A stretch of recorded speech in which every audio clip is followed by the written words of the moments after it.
అదే RTV app వార్తల్ని క్షణాల్లో చదివే అవకాశం ఉంటుంది. ఒక న్యూస్ పేపర్, ఒక టెలివిజన్ ఛానల్ మీ చేతుల్లో ఎప్పుడూ ఉంటాయి. FSSAI and food safety and standards authority of India దాని గురించి చెప్పాలి మీకు. ఎందుకంటే మనం వాడే ప్రతి పదార్థం కూడా వాళ్ళు టెస్ట్ చేసిన తర్వాత అందులో ఏమైనా లోపాలు ఉన్నాయా, లేదంటే అది దాని తర్వాత కాల పరిమితి తీరిపోయిందా అనే అంశాలు తెలియచేయడం జరుగుతుంది.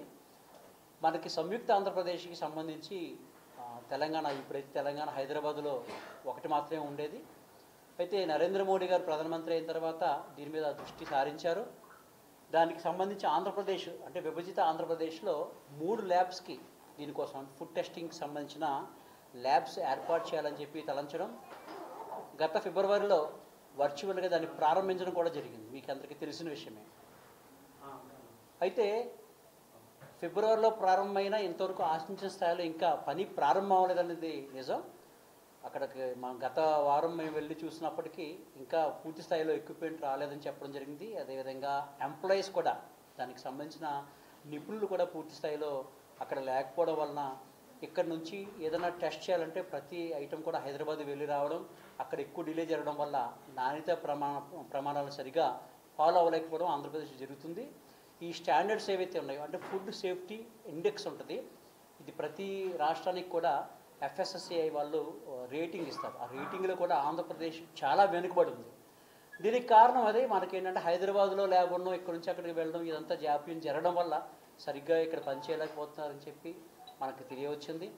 ఇప్పుడు వాళ్ళకి అధికారులకు కూడా మేము తెలియజేసేది ఒకటే, ఏదైనా ఇబ్బంది ఉంటే కనుక ఖచ్చితంగా కేంద్ర ప్రభుత్వాన్ని అదేవిధంగా రాష్ట్ర ప్రభుత్వం కూడా మాట్లాడి వారి సమస్య పరిష్కరించాలని చెప్పి మేము ప్రయత్నం చేస్తున్నాము. ఈలోపు ఎమ్మెల్సీ ఎన్నికల కోడ్ రావడం వల్ల కాస్త జాప్యం జరుగుతూ ఉంది. ముందు రాష్ట్ర ప్రభుత్వం అయితే అది ఇక్కడ పనిచేసే నిపుణులు కానివ్వండి, ఎంప్లాయీస్ ఎవరైనా సరే రాష్ట్ర ప్రభుత్వం ఆధ్వర్యంలోనే అపాయింట్ చేయడం జరుగుతుంది.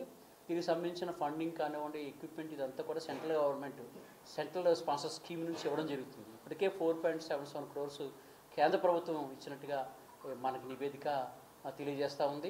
అలాగే మొబైల్ ల్యాబ్స్ కూడా రాబోతూ ఉన్నాయి. అతి త్వరలోనే ఇవి పూర్తి స్థాయిలో పనిచేస్తాయని చెప్పి ఈ సందర్భంలో ప్రజలందరికీ తెలియచేయడం జరుగుతుంది. ఏదైనా అధికారులు కూడా ఎక్కడైనా లోపం ఉంటే కనుక మాకు తెలియచేయడం ద్వారా మేము రాష్ట్ర ప్రభుత్వానికి, కేంద్ర ప్రభుత్వానికి అభ్యర్థన తెలియచేసి అతి త్వరలోనే వాటి పరిష్కారం దిశగా అడుగులు వేస్తామని చెప్పి ఈ సందర్భంగా తెలియజేస్తున్నాను. ముఖ్యంగా మనం తినే ఆహారం, మీరు తోపుల బళ్ళు దగ్గర నుంచి వీధి విక్రయదారుల దగ్గర నుంచి స్టార్ హోటల్స్ వరకు కూడా ప్రతిదీ కల్తీ అవుతూ ఉండే అనారోగ్యానికి గురవడం మనం గమనిస్తూనే ఉన్నాం. ఆయిల్, ముఖ్యంగా తోపుడు బళ్ళ మీద వాడే ఆయిల్ ఏదైతే ఉందో దాన్ని ఒక్కసారి వాడితేనే టాక్సిన్ పెరుగుతుంది. మన ఇంట్లో అయినా సరే ఆయిల్ ఒక్కసారి వాడిన తర్వాత టాక్సిన్స్ పెరుగుతాయి, రెండోసారి వాడకూడదు. అలాంటిది పదే పదే అదే ఆయిల్స్ వాడడం వల్ల ప్రజలు దీర్ఘకాలిక రోగాలకి గురవుతూ ఉన్నారు. ఈవెన్ స్టార్ హోటల్స్, కొన్ని హోటల్స్లో అయితే ఏమాత్రం నాణ్యతకి విలువ లేకుండా నిల్వ ఉంచిన మాంసాన్ని వడ్డించడం అనేది కూడా మనం గమనిస్తూ ఉన్నాం. దీనివల్ల ప్రజలు అనేక రుగ్మతలకు గురవుతూ ఉన్నారు. ఇలాంటి సమస్యలన్నింటికి పరిష్కారం కావాలన్నా ఎక్స్పోర్ట్స్, ఇంపోర్ట్స్, క్వాలిటీ టెస్టింగ్ కానివ్వండి, వెజిటబుల్స్ కానివ్వండి, మీట్ కానివ్వండి, ప్రతి చోట ఈ FSSAI ఏదైతే ఉందో దాని తాలూకా అవసరం చాలా ఉంది మనందరికీ కూడా. ఇది పూర్తి స్థాయిలో పనిచేస్తే కనుక ఆరోగ్య భారత్ కానివ్వండి, ఆరోగ్య విశాఖ కానివ్వండి సహకారం అవుతుంది.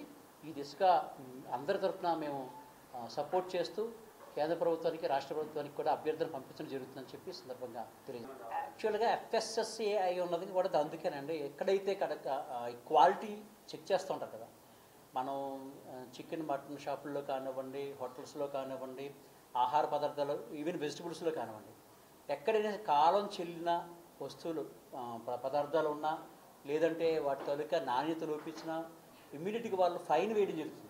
ఇలాగ 1-2 సార్లు ఫైన్ వేస్తారు, తర్వాత అవసరమైతే వాళ్ళ లైసెన్స్ కూడా క్యాన్సిల్ చేయడం జరుగుతుంది. అయితే దానికి తగ్గ ఎక్విప్మెంట్ కానీ, దానికి తగ్గ మ్యాన్ పవర్ కానీ ఇంకా పూర్తి స్థాయిలో ఇక్కడ లేదు కాబట్టి జరగడం లేదు.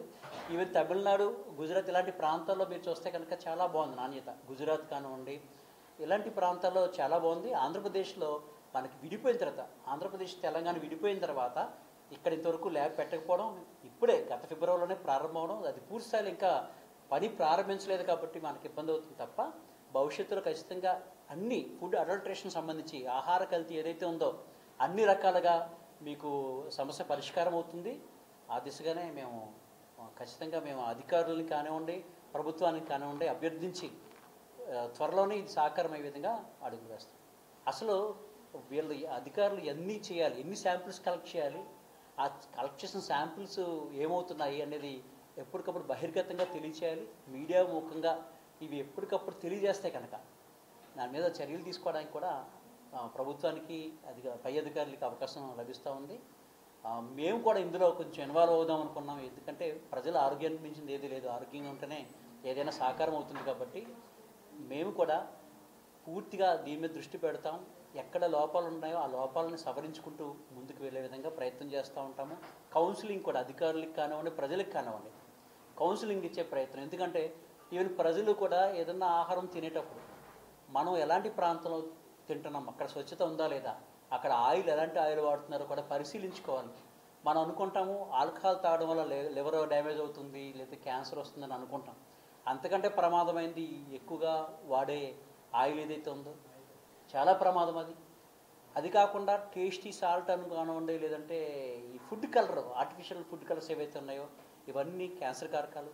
ఇంకా పేరు మోసిన అనేక కంపెనీలు టేస్ట్ కోసం కానివ్వండి లేదా వాటి నిల్వ కోసం కానివ్వండి అనేక పదార్థాలు కలుపుతారు. ఇవన్నీ కూడా క్యాన్సర్కి కారకాలని చెప్పి మనం గుర్తించాలి. ఇవన్నీ కూడా మీరు ఎప్పటికప్పుడు మీకు చెప్పాలంటే పత్రికల్లో కానీ ఛానల్స్లో కానీ అనేక అవేర్నెస్ ప్రోగ్రామ్స్ వస్తూ ఉన్నాయి. వాటిని కూడా మనం అబ్జర్వ్ చేసి దయచేసి మన ఆరోగ్యానికి మనం రక్షకులుగా ఉండాలని చెప్పి కోరుతా ఉన్నాను. ఎప్పుడైతే మనం కరెక్ట్గా ఉన్నామో ఆటోమేటిక్గా అధికారులు కూడా వారి పని వారు సక్రమంగా చేయడం జరుగుతుంది. ఎవరైతే ఈ పదార్థాలను వండి మనకి విక్రయిస్తూ ఉన్నారో వాళ్ళు కూడా తగిన జాగ్రత్తలు తీసుకోవడం జరుగుతుంది. మీరు ఎక్కడికైనా వెళ్ళినప్పుడు గమనించండి, అక్కడ లోపాలు ఉంటే అక్కడే ఎవరైతే విక్రయదారులు ఉన్నారో వారికి తెలియజేసి వారిలో మార్పు తీసుకొచ్చే ప్రయత్నం చేయాలని చెప్పి అందరినీ కోరుతాను. మరిన్ని వీడియోస్ కోసం ఛానల్ ని సబ్స్క్రైబ్ చేయండి, లేటెస్ట్ అప్డేట్స్ కోసం వాట్సాప్ ఛానల్ ని ఫాలో చేయండి అండ్ లింక్ డిస్క్రిప్షన్ లో ఉంది.